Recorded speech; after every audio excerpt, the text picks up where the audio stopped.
मेरा और लीला की कहानी। एक दफा का जिक्र है। एक नन्ही सी लड़की थी जिसका नाम मेरा था। इसके बाल घुंघराले थे। वो एक छोटे से कस्बे में रहती थी, जहां दिन सादा होते और रातें परियों की कहानियों से रोशन होती थीं, जो उसकी माँ इसे सुनाया करती थी। मेरा की सबसे पसंदीदा चीज इसकी गुड़िया लीला थी। लीला कोई खास या कीमती गुड़िया नहीं थी। इसके बाल ऊन के थे, लिबास पुराना गुलाबी और इसकी बटन जैसी आंखें जरा सी टेढ़ी थीं। मगर मेरा के लिए लीला पूरी दुनिया थी। वो लीला के साथ सोती, खेलती और अपने सारे राज उसी को बताती। हर रात वो आहिस्ता से कहती, तुम मेरी सबसे अच्छी दोस्त हो, हमेशा के लिए। मगर एक दिन, जब मेरा 7 साल की थी, उसका खानदान अचानक कहीं और मुंतकिल होने लगा। सामान बांधने की जल्दी में लीला गुम हो गई।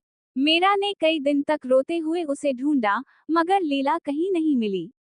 वक्त गुजरता गया। मेरा बड़ी हुई, लंबी हुई, खामोश होती गई।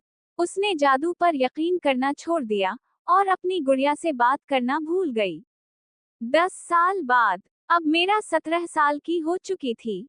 एक दिन वो अपने पुराने कस्बे की गलियों में जा रही थी, उन दुकानों के सामने से गुजरते हुए जिन्हें वो कभी जानती थी। अचानक, उसकी नजर एक छोटी सी पुरानी दुकान पर पड़ी जो उसने पहले कभी नहीं देखी थी। जब वो अंदर गई, दरवाजे पर लगी घंटी ने नरमी से बजना शुरू किया।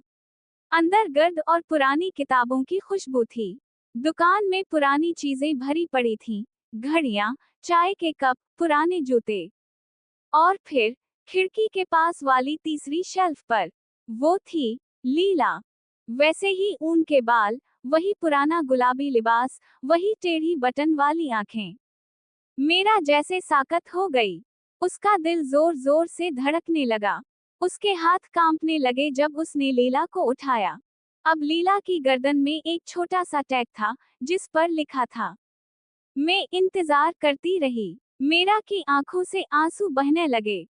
लीला, वाकई तुम हो, उसने धीरे से कहा और उसे सीने से लगा लिया। दुकान की मालिकन, एक खामोश सी बूढ़ी औरत, बस मुस्कुराई और बोली, कुछ चीजें हमेशा उन दिलों में वापस आ जाती हैं जहां से वो ताल्लुक रखती हैं। मेरा उस दिन लीला को घर ले आई, और कई बरसों बाद, पहली बार उसे फिर से बचपन की खुशी महसूस हुई। इस रात, नरम चांदनी में, उसने आहिस्ता से कहा, तुम अब भी मेरी सबसे अच्छी दोस्त हो, हमेशा के लिए। और फिर, शेल्फ पर बैठी लीला का सर थोड़ा सा एक तरफ झुका, जैसे वो सब कुछ सुन रही हो।